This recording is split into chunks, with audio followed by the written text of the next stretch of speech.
people said, "You have a problem with authority." And I'd say, "No, I don't. I don't have a problem with authority." So here I am sitting there thinking about my life and thinking about my experiences and thinking about this phrase, "You have a problem with authority." And what I realized was, no, it's not that I have a problem with authority. It's that authority has a problem with me. Well, Bridget, my partner, and I went to Santiago together in 1981. At the time, we were both Roman Catholic nuns. All the challenges in terms of first being a lesbian, being in a relationship, being part of a religious community, living in a country at a time when one could not be out or open, and then coming back to Canada. We came back in '89. I mean, our challenge with the immigration legislation was because Bridget and I wanted to stay together, and we both had different citizenships, and how were we going to be able to stay together? When Bridget got her permanent residence,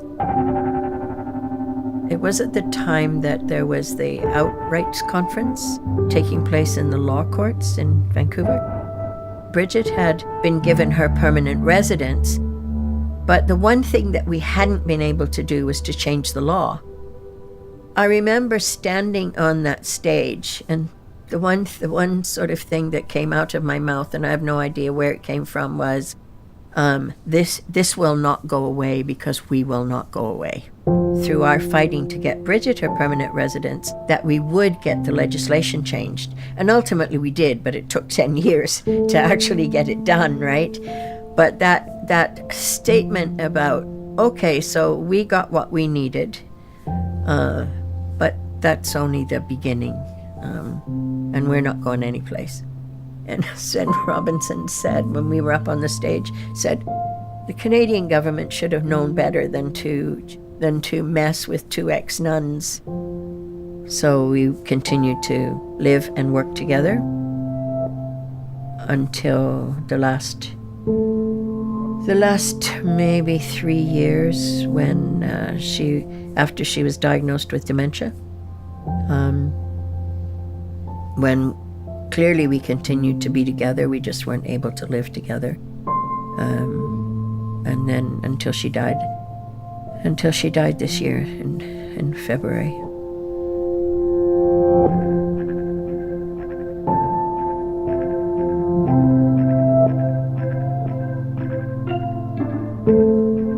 One of the things about her that I always knew was that she loved me unconditionally. And I think that's given me a strength and an ability to be who I am and to do what I do.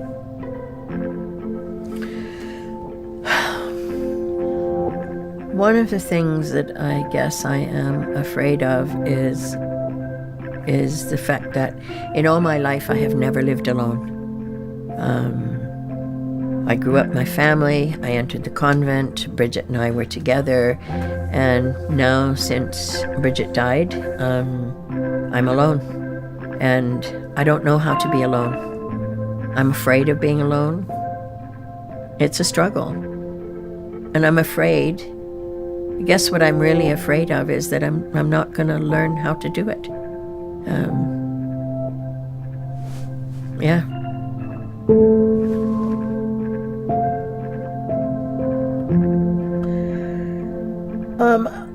When I think about our love, I think about acceptance of each other, acceptance of myself and her acceptance of herself, recognizing the similarities and the differences, a willingness to work through some of the challenges that come up, a sense of bondedness.